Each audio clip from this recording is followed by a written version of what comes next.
आपने कभी हेडलाइन तो देखी होंगी कि डॉलर की कीमत रिकॉर्ड बुलंदी पर पहुंच गई। पाकिस्तानी रुपया डॉलर के मुकाबले में मुसलसल गिर रहा है। जब भी आप ये सुनते होंगे तो आपको एक बेबसी तो जरूर महसूस होती होगी कि एक ऐसी चीज जो आपके बस में ही नहीं है, लेकिन वो आपकी रोजमर्रा की चीजों की कीमतों में इजाफा करती है। क्योंकि जब भी डॉलर की कीमत बढ़ती है तो आप उसके असरात के दर्द को मार्केट्स, पेट्रोल पंप्स और अपने खानदान के माहाना बजट में महसूस करते हैं। अमेरिका का ये एक टुकड़ा आपकी रोटी, मेडिसिन, यहाँ तक कि आपके फ्यूचर की कीमत भी तय करता है। और ये सिर्फ पाकिस्तान के लिए नहीं बल्कि दुनिया के गरीब तरीन कोने से लेकर अमीर तरीन मालियाती मराकज तक, छोटे कारोबारों से लेकर मल्टीनेशनल कॉरपोरेशन तक, ये सबको मुतासिर करता है। क्योंकि आज की दुनिया में तकरीबन 80% ग्लोबल ट्रेड डॉलर में होती है। दुनिया के तकरीबन 39% कर्जे अमरीकी डॉलर में दिए जाते हैं और 65% डॉलर की सप्लाई अमेरिका से बाहर होती है। और मजीद दुनिया भर के बैंकों में जमा की जाने वाली ज्यादातर रकम फॉरेन रिजर्व के लिहाज से अमरीकी डॉलर में रखी जाती है। लेकिन क्या आपने कभी सोचा है कि डॉलर हम पर इतना जोरावर क्यों है? उसने ये ताकत कैसे हासिल की? ये यहाँ तक कैसे पहुंचा? और ये पाकिस्तान और दुनिया भर में हमारी रोजमर्रा की जिंदगी को कैसे कंट्रोल करता है? तो आइए जानते हैं इन तमाम सवालात के जवाबात इस वीडियो में।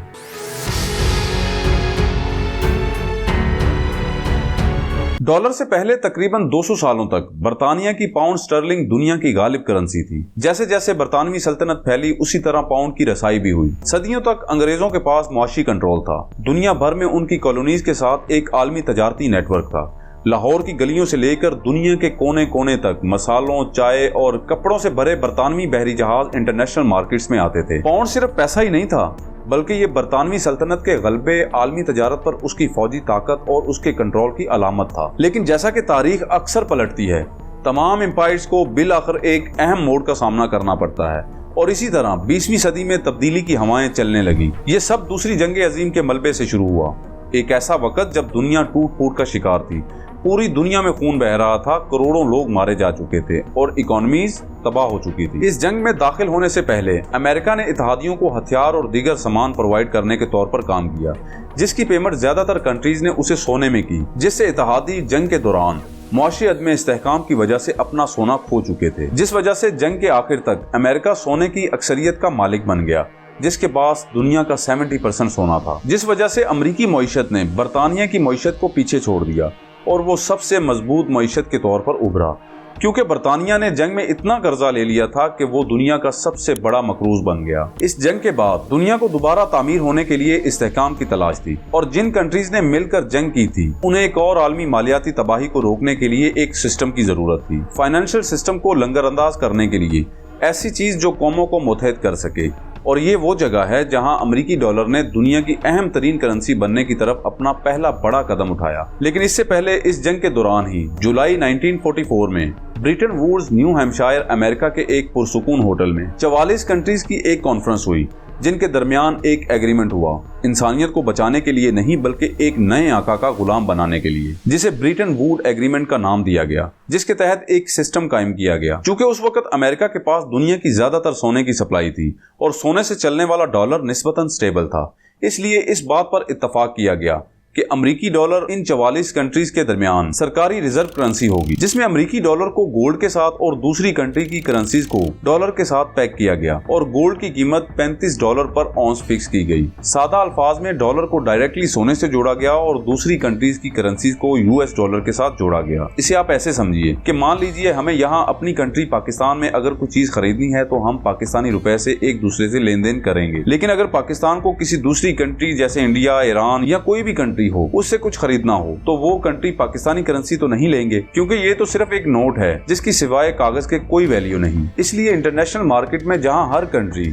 मुख्तलिफ चीजों जैसे फल, कपड़े, गाड़ियां या चावल की तजारत कर रही हैं और वहां हर कंट्री की अपनी करेंसी है जिसे दूसरी कंट्री कबूल नहीं करेगी, इसलिए तजारत को आसान बनाने के लिए हर एक को मुश्तरका करेंसी की जरूरत होगी जिसे हर कंट्री तस्लीम करे। और ब्रिटेन वुड एग्रीमेंट में इन तमाम कंट्रीज ने इस बात पर इत्तफाक किया कि हम मुश्तरका करेंसी के तौर पर डॉलर का इस्तेमाल करेंगे। और डॉलर को, जैसा कि मैंने आपको पहले बताया, जोड़ा गया था सोने के साथ। और सोने की वैल्यू का मेरा ख्याल है कि मुझे बताने की जरूरत नहीं, क्योंकि कोई भी दुनिया में शायद ऐसा इंसान नहीं है जो इसकी वैल्यू को ना जानता हो। बहरहाल ये सब वही पुराना तजारत का ही स्टाइल था। बस फर्क इतना पड़ा कि सोने की बजाय कागज का टुकड़ा कंट्रीज ने इस्तेमाल करना शुरू कर दिया। जैसे पुराने वक्त में जब पैसा या सोने का कंसेप्ट नहीं था तो लोग बार्टर सिस्टम पर तजारत करते थे, यानी चीजों के बदले चीजों की तजारत। जैसे अगर आपके पास गंदम है तो आप गंदम किसी को देकर चावल खरीद सकते थे, लेकिन इसमें एक दिक्कत थी। जैसे आपके पास गंदम है और आपको चावल चाहिए, लेकिन जिस बंदे के पास चावल है उसे गंदम नहीं चाहिए, तो इस तरह आप उससे लेन देन नहीं कर सकते थे, जिससे चीजें ज्यादातर खराब हो जाती थी। इसलिए फिर लोगों ने कीमती धातुओं को तजारत करने के लिए इस्तेमाल करना शुरू किया, जैसे सोना और चांदी, जिसे लीडियंस जो कि छठी कबल मसीह के कदीम एनाटोलिया के लोग थे, उन्होंने इन सब के सिक्के बना दिए। लेकिन इसमें भी आहिस्ता आहिस्ता मसाइल आना शुरू हो गए, जिसमें सबसे बड़ा मसला इन कीमती सिक्कों को एक जगह से दूसरी जगह लेकर जाना था, जिसमें डाकुओं का खतरा सबसे ज्यादा होता था। लेकिन इसका हल भी आहिस्ता आहिस्ता लोगों ने निकालना शुरू किया। उन्होंने एक भरोसे का नेटवर्क बनाया जो कि मुख्तलिफ शहरों और रीजन में फैला हुआ था। लोग सोने या चांदी को जिस्मानी तौर पर ले जाने की बजाय उन पर भरोसा करते थे। जैसे मिसाल के तौर पर आप रेशम के ताजिर हैं और आपने कराची में उसकी एक बड़ी खेप सेल की है, जिसकी पेमेंट आपको सोने के सिक्कों में की गई है, जिसे आपने लाहौर वापस अपने घर लेकर आना है। तो रास्ते के खतरे से बचने के लिए आप वो सारा सोना खुद ले जाने की बजाय बाजार में एक काबिले एतमाद मनी हैंडलर को ढूंढेंगे, जो कि आपका सोना रखकर आपको एक हाथ से लिखी हुई रसीद देगा, जिसे आप लाहौर में आकर उसके पार्टनर को दिखाएंगे, तो वो रसीद देकर आपको सोना दे देगा। इस तरह आप खतरे से भी बच गए और आपको आपका सोना भी मिल गया। और यही रसीद फिर बाद में करेंसी में बदल गई। जैसे कि आप अपने पाकिस्तानी नोट के ऊपर ये लाइन लिखी हुई देखते हैं कि हामिले हाजा को मुतालबे पर अदा करेगा, यानी अगर आपके पास पाकिस्तानी करेंसी है तो स्टेट बैंक ऑफ पाकिस्तान से अगर आप मुतालबा करते हैं तो वो आपको आपके पैसे के बदले सोना देगा। इसी तरह अमेरिकी हुकूमत ने वादा किया कि वो आपको हमेशा $35 के बदले 1 औंस सोना देगा। अगर आपके पास $35 हैं तो आप अमेरिका से 1 औंस सोना खरीद सकते थे। और इन तमाम 44 कंट्रीज ने अमेरिका पर इसलिए यकीन किया था कि उसके पास सोने के रिजर्व ज्यादा थे, जिससे सोने की प्राइस स्टेबल रहेगी। तो असल में ये सारी तजारत इनडायरेक्टली सोने से ही हो रही थी, लेकिन नोट सिर्फ एज आ रसीद काम कर रहा था। और अमेरिका के पास जितना सोना है वो उस हिसाब से अपना डॉलर छापकर मार्केट में सर्कुलेट करेगा, क्योंकि जिस कंट्री के पास जितना सोना होगा वो उतनी ही करेंसी प्रिंट कर सकेगी, जिसे गोल्ड स्टैंडर्ड कहा जाता है। और दूसरा, दीगर कंट्रीज की करेंसी की वैल्यू को अमेरिकी डॉलर के साथ कैसे जोड़ा गया और उसने कैसे काम किया, तो अब आप इसे समझिए। वो तमाम कंट्रीज जो अमेरिका के अलावा इस एग्रीमेंट में शामिल थी, उन्होंने निगोशिएट करके हर मुल्क की इकोनॉमी के हिसाब से एक्सचेंज रेट फिक्स किया, यानी जिस मुल्क की इकोनॉमी स्ट्रॉन्ग थी, जैसे अगर उसकी एक्सपोर्ट ज्यादा है और माली तौर पर वो कंट्री बेहतर है, तो वो खुद फैसला कर सकती थी कि उसकी करेंसी की वैल्यू डॉलर के मुकाबले में ज्यादा होनी चाहिए। इसलिए वो एक US डॉलर के बराबर अपनी कंट्री की करेंसी का एक्सचेंज रेट ज्यादा सेट कर सकती थी। और कमजोर इकोनॉमी वाली कंट्री इसी तरह कम रेट का इंतखाब कर सकती थी। जैसे उस वक्त बरतानिया की इकोनॉमी जापान से बेहतर थी,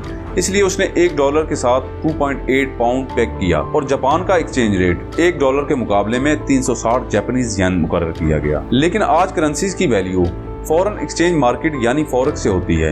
ये एक इंटरनेशनल मार्केट है जहां करेंसीज की वैल्यू डिमांड एंड सप्लाई और उस कंट्री की इकोनॉमी की बिना पर कम और ज्यादा होती रहती है। बहरहाल इस सिस्टम ने एक स्टेबल इंटरनेशनल एक्सचेंज सिस्टम बनाया जहां कंट्रीज एतमाद के साथ तजारत कर सकती थी, क्योंकि ये कंट्रीज को अपनी करेंसी में हेरा फेरी से रोकने और एक स्टेबल ग्लोबल इकोनॉमी बनाने का एक तरीका था। इसलिए इस एग्रीमेंट ने जंग के बाद इंटरनेशनल फाइनेंशियल सिस्टम के लिए फ्रेमवर्क कायम किया, जिसमें आज का IMF, जिसे मेरे ख्याल से कोई और जाने या ना जाने, लेकिन हर पाकिस्तानी जरूर जानता होगा, क्योंकि इसके कर्जों की अदायगी शायद हमारे बच्चे भी आगे करते रहेंगे।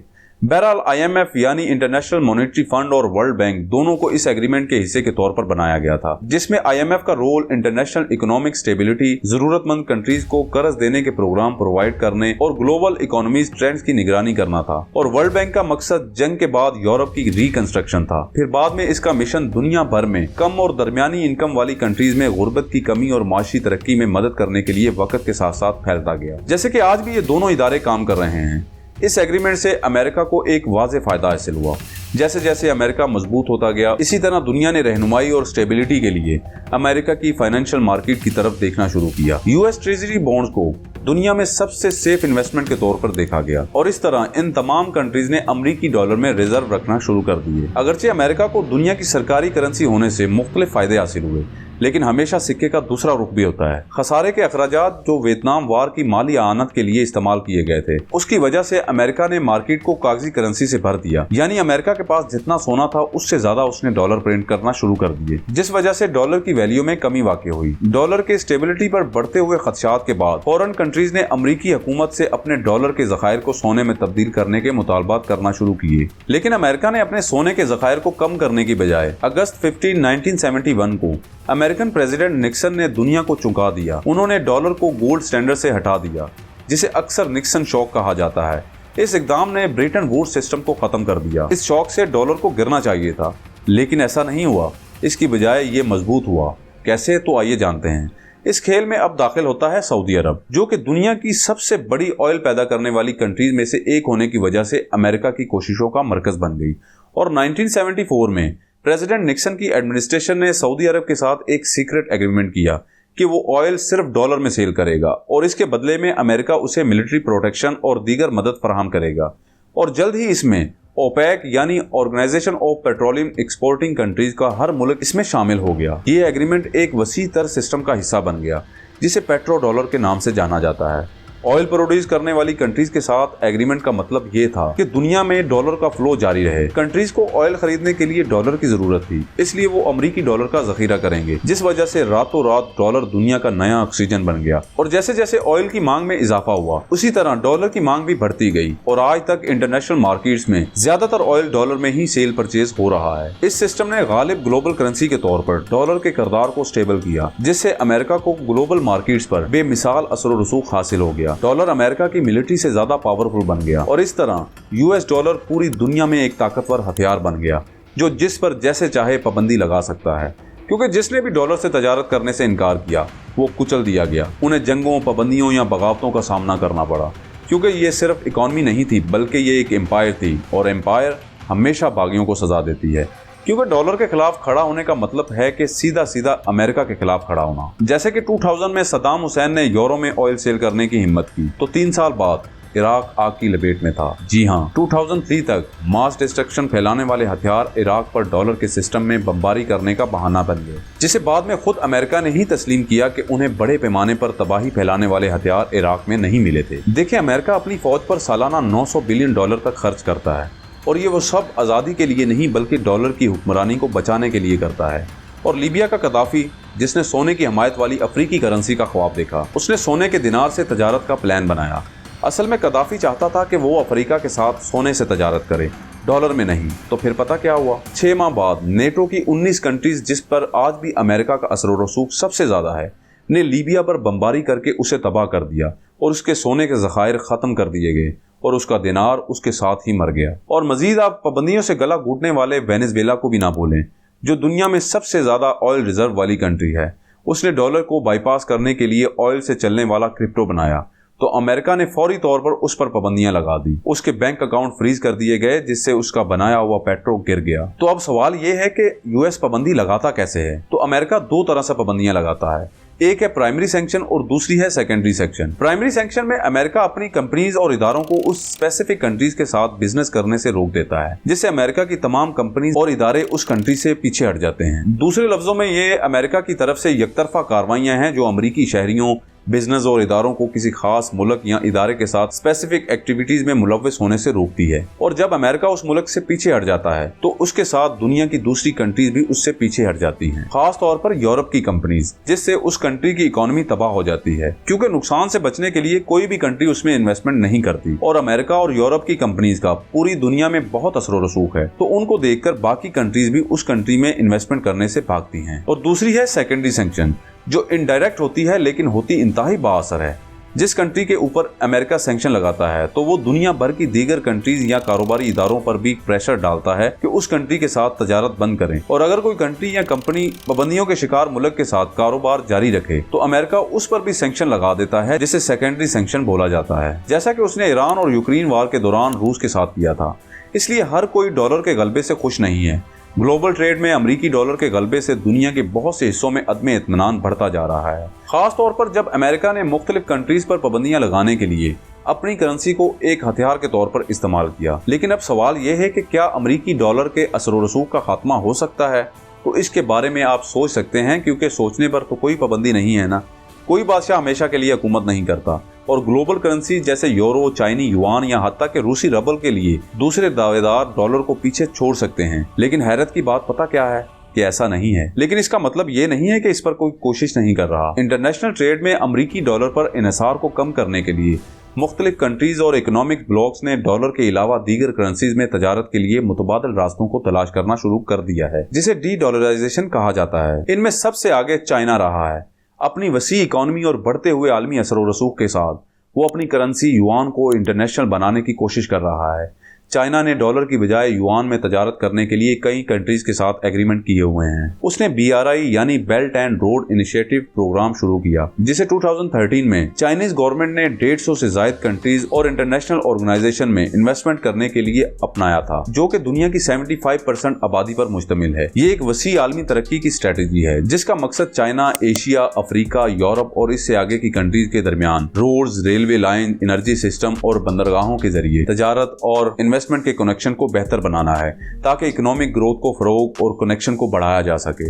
इसे वन बेल्ट वन रोड या कदीम शायरा रेशम भी कहा जाता है, क्योंकि इसका मकसद जमीनी और समंदरी दोनों रास्तों पर आलमी तजारती रास्तों को बहाल करना और फैलाना है, ताकि कंट्रीज के लिए गुड्स, सर्विसेज और आइडियाज के एक्सचेंज को आसान बनाया जा सके। और पाकिस्तान में भी आपने सुना होगा CPEC यानी चाइना पाकिस्तान इकोनॉमिक कॉरिडोर, जो कि पाकिस्तान की तजारत और तरक्की का एक अहम जुज है। ये भी BRI का एक अहम हिस्सा है। और मजीद वो एशियन इंफ्रास्ट्रक्चर इन्वेस्टमेंट बैंक को भी लीड कर रहा है, जो IMF और वर्ल्ड बैंक का मुतबादिल है और तरक्याती मंसूबों के लिए फंड्स प्रोवाइड करता है, जिसमें दुनिया की 110 कंट्रीज शामिल हैं। चाइना इन दोनों प्रोजेक्ट में अरबों डॉलर की इन्वेस्टमेंट कर रहा है, जिसमें वो युआन के इस्तेमाल को फरोग देता है। लेकिन इन सब मामलात में अगर आप ये सोचें कि अमेरिका चुपचाप उसे देख रहा है, तो ऐसा नहीं है। अमेरिका ने चाइना के साथ बहुत से मामलात में एक मुआशी जंग शुरू की हुई है, जैसा कि हालिया दिनों में डोनाल्ड ट्रंप ने उस पर बहुत ज्यादा टैरिफ इंक्रीज किया ताकि उसे कमजोर किया जा सके। बहरहाल दूसरा है ब्रिक्स, जो कि एक इंटरगवर्नमेंटल ऑर्गेनाइजेशन और एक उभरती हुई इकोनॉमी का एक ताकतवर ग्रुप है, जो कि पहले 5 countries Brazil, Russia, India, China और साउथ अफ्रीका पर मुश्तमिल था, जिसमें अब मजीद 5 और countries Egypt, Ethiopia, Indonesia, Iran और UAE शामिल हो चुकी हैं, जिसमें पहली इंटरनेशनल ट्रेड के लिए एक मुतबादिल करेंसी बनाने पर बातचीत हो रही है, जो अमरीकी डॉलर को नजरअंदाज करेगी। असल में उनका मकसद अमरीकी पाबंदियों के लिए उनके खतरे को कम करना और अपने फाइनेंशियल सिस्टम को मजीद खुदमुख्तारी देना है, जिसमें ब्रिक्स कंट्रीज अपनी अपनी करेंसीज या मुमकिना तौर पर मुश्तरका ब्रिक्स करेंसी का इस्तेमाल करते हुए लेन देन करेंगी, जो कि डॉलर के गलबे को चैलेंज कर सकती है। लेकिन ब्रिक्स ने अभी तक कोई नई करेंसी तो शुरू नहीं की, लेकिन इस ख्याल ने तवज्जो हासिल कर ली है, क्योंकि इन कंट्रीज ने अपनी अपनी करेंसीज में तजारत करने के लिए 2 तरफा एग्रीमेंट किए हुए हैं, जैसे चाइना और रूस, जो कि डॉलर की बजाय युआन और रबल का इस्तेमाल करते हुए तजारत कर रहे हैं। और इससे अब 80 सालों में पहली बार डॉलर का तख्त हिल रहा है, क्योंकि कुछ अर्सा पहले तक दुनिया भर में ऑयल की तजारत तकरीबन 100% तक अमरीकी डॉलर में होती थी, लेकिन 2023 में इसकी तजारत का 5वां हिस्सा मुबैना तौर पर गैर अमरीकी डॉलर का इस्तेमाल करते हुए किया गया है। लेकिन फिर भी अमरीकी डॉलर को हराना कोई इतना आसान काम नहीं है, और कोई भी मुल्क या ऑर्गेनाइजेशन डॉलर की जगह लेने की पोजीशन में ही नहीं है, क्योंकि दुनिया की करेंसी को ओवरटेक करना रातों रात का खेल नहीं है। इस वक्त पूरी दुनिया उसे तजारत के लिए इस्तेमाल कर रही है, और अगर ऐसा होता भी है तो इससे मसाइल पैदा होंगे, ना कि आसानियां, जैसे अमरीकी डॉलर की कमी, जो ग्लोबल फाइनेंशियल सिस्टम को धर्म भरम कर सकती है। जैसा कि मार्च 2009 में चाइना और रूस ने G8 की सरबराही इजलास में नई ग्लोबल करेंसी की डिमांड की। इन शॉर्ट वो चाहते थे कि दुनिया एक ऐसी ग्लोबल रिजर्व करेंसी बनाए जो फ्लेक्सिबल और किसी भी कंट्री के मुफाद से आजाद हो। लेकिन खुद चाइना, जो दुनिया की दूसरी सबसे बड़ी मुआशी ताकत है, इस बात पर फिक्रमंद हो गया था कि अगर डॉलर की इन्फ्लेशन में इजाफा हुआ तो उसके पास मौजूद खरबों अमरीकी डॉलर बेकार हो जाएंगे। बहरहाल जी, एक ग्लोबल करेंसी से दूर होने वाली दुनिया का ख्याल इंटरेस्टिंग तो है, लेकिन ये बहुत पेचीदा है। एक मल्टी करेंसी का ग्लोबल सिस्टम उभर तो सकता है, जहां डॉलर, युआन, यूरो और दीगर इलाकाई करेंसीज तजारत में अहम किरदार अदा कर सकती हैं, लेकिन ये एक बहुत बड़ा चैलेंज है। फिलहाल डॉलर का मुतबादल ढूंढने की तब्दीली बहुत सुस्त है, लेकिन एक बात वाज़ेह है कि दुनिया एक तब्दीली के लिए तरस रही है, जहां इकोनॉमिक जस्टिस एक मुश्तरका वैल्यू रखती हो, न कि सिर्फ एक ताकत के जरिए चलने वाला हथियार हो। फ्यूचर गैर यकीनी हो सकता है, लेकिन कॉपरेशन और रिस्पेक्ट बेस पर एक नए ग्लोबल फाइनेंशियल सिस्टम का इम्कान उम्मीद के लायक है।